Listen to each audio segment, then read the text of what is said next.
A montanha da culpa do umbral. Biblioteca dá conta de cada um no baixo astral, onde são contados as intenções, não atos. O que se pensa e o que se pensou e deixou de se pensar.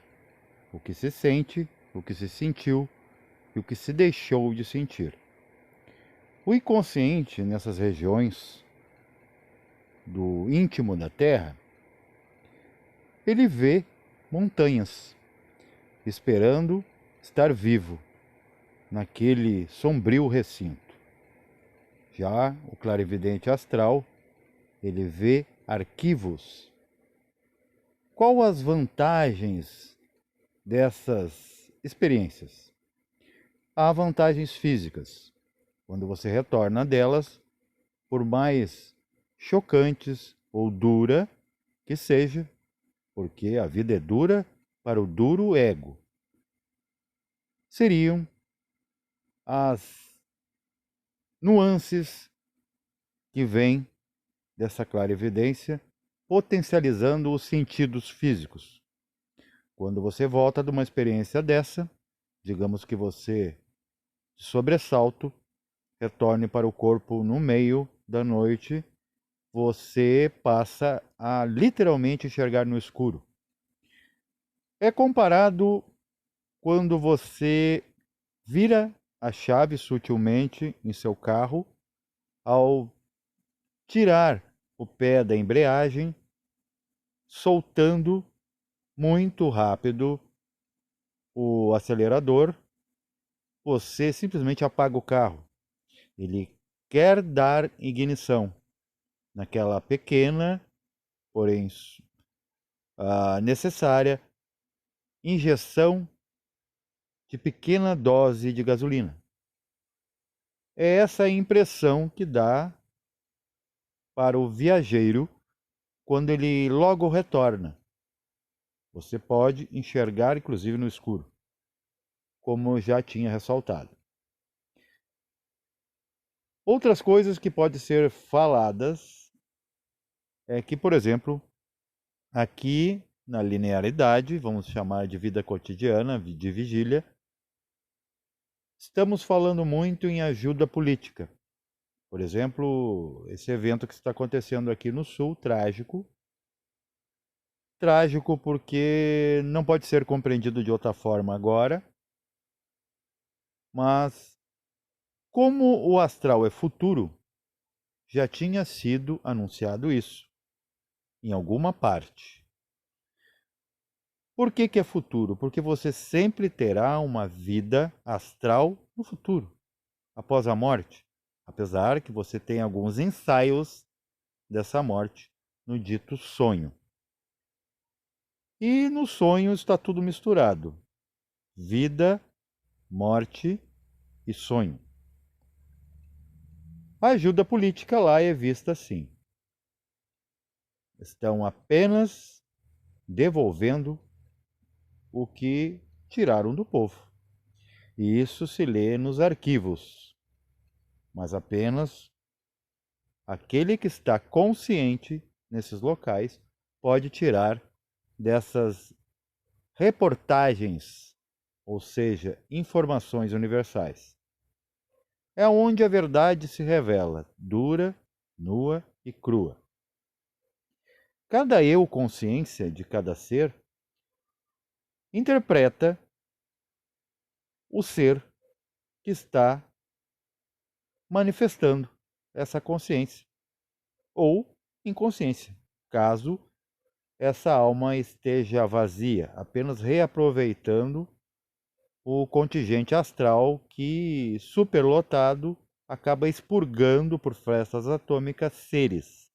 Muitos seres são proibidos de estarem aqui porque o nosso bioma não suportaria. Você imagina, por exemplo, uma pedra que fala. Você, pela sua educação, pelo seu status quo, você enlouqueceria. Acharia que sua razão está dementizada. Você simplesmente desconfiaria que está louco. Plantas que andam, porque ali está todos os arquétipos de todas as formas. Porque o plano astral, por exemplo, ele tanto é Morfeu como é Gabriel.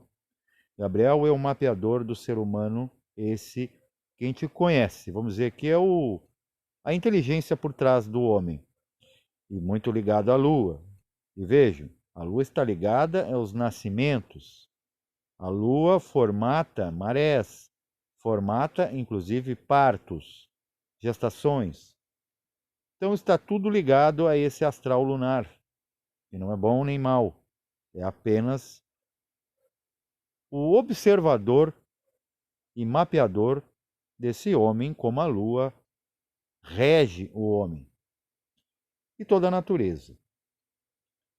Mas, sendo o plano astral tanto Morfeu num aspecto maiávico, ou seja, ilusório, produzindo sonhos ou pesadelos, há também Gabriel que usa esse plano dos astros para inclusive criar os mundos de evolução para esses seres pré-desenhados, chamados humanos, e outros reinos, como animal, vegetal e mineral, para evoluir num plano denso.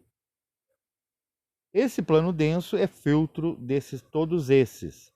A única importância que ele tem é que porque a divindade, que já é duplicidade, já é dualidade, divindade, é a vida dualizada em sombra e trevas, sombra e luz, perdão. Esse lugar é o parto, vamos dizer, o parto não, o útero para seres que primeiro tem que ter uma alma para poder revestir com o corpo. O que é as formas mentais que você vê no astral, seja em sonho ou seja em morte? Aí entra a Divina Comédia de Dante, em seu verso Inferno. Inferno só porque é inferior em frequência, não é porque é um lugar mau ou completamente escuro. É uma região de percepção, é uma região psicológica em que, por exemplo, quando você está numa parada de ônibus, você não está poluindo. Você está ali fazendo o seu melhor. Você está poupando a natureza. Ou porque simplesmente não tem infraestrutura para se deslocar com caros veículos.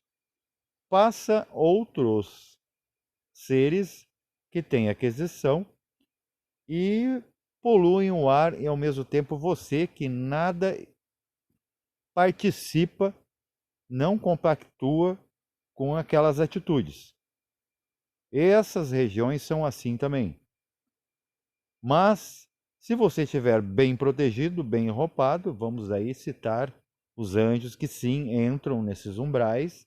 Eles habitam cavernas, não são loiros não, têm cabelos negros como os aborígenas, pelo ombro, geralmente, voam em cavernas em procura de pessoas que precisam de ajuda. Um olho na testa que os guiam diante dessa escuridão que é só humana. O homem contagiou esses lugares, deixou-os sombreados, como a gente faz com a natureza, queimadas, poluição e tudo mais. E voltando para o exemplo do contágio, isso só acontece com pessoas comuns e correntes, um tabagista ou vários em um ambiente onde tem um que não é, contagia ele ou deixa com o odor de seu escape vicioso. Isso é o que estamos trazendo aqui, como não dá para brincar com o karma coletivo. Se a manada vem contra, um não passa pela manada. O vento tem a sua própria direção. E há muitas coisas a se ressaltar, como, por exemplo, quando você volta de uma experiência dessa, você tem a lição. Uma das primeiras lições é que o medo da morte pode ser anulado, caso você não traga mais temor da realidade, porque a própria matéria física, o mundo físico, a vida física é pura guerra, é puro sonho, é um legítimo inferno a céu aberto. Nesses arquivos está ali todas as intenções das pessoas vivas e pós-vivas, aquelas que vão lá habitar por um certo período, um resgate. E de maneira acontece isso? De maneira psicológica. O ser se depara com a sua própria natureza. Quando aquilo que é feio para nós, no nosso conceito de beleza, aparece diante desses seres, estejam dormindo em um pesadelo ou numa morte trágica, trancados numa autossituação no umbral, aquelas formas são como, por exemplo, a opinião que você tem agora.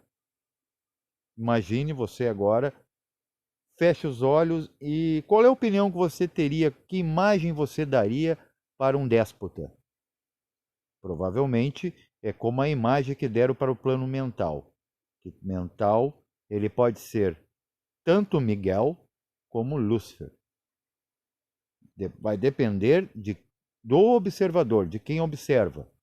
Mas um pedófilo, um homicida, como você, que cor, que aspecto você daria para ele se você não tivesse o reconhecimento de sua face?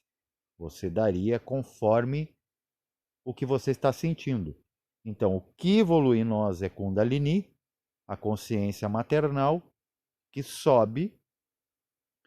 Ela tanto sobe como ela também desce. Então, a mãe cósmica também é a serpente do abismo. Vai depender de quem está a possuindo, quem a está trabalhando. Mas, voltando lá para as intenções, vamos citar, por exemplo, a intenção política. É muito bom, né, a gente falar de política, porque, inclusive, tem nas reza a filosofia platônica, que lá na história da caverna de Platão, perdão, quem se levantava e ia em encontro da luz e voltava para trazer o anúncio dessa luz se tornava polis ético. Ética não é moral. Moral é uma imposição. É aquilo de ser bonzinho, mas não ser ético, não ser bom, de verdade, sinceramente, sem ver a quem. O que acontece é que são os políticos hoje? É como, por exemplo, quando os estoicos caminhavam e, por intuição, entendiam a alma humana, eles voltavam psicólogos. O que é o psicólogo hoje? É quase um mudo ouvidor, uma ouvidoria, que te empurra para um colega, o psiquiatra, que vai metaformizar um ex-vício maniático, um transtorno, como eles chamam, e transtorno não é doença, não poderia ser tratado com medicamento, por isso que não mudam. Eles empurram para o colega que agora vai te impor indiretamente uma vicissitude química. E você vai ficar dependente, como era dependente do que te levou a ter que agora depender desse tratamento, entre aspas. Paz vivencial a todos.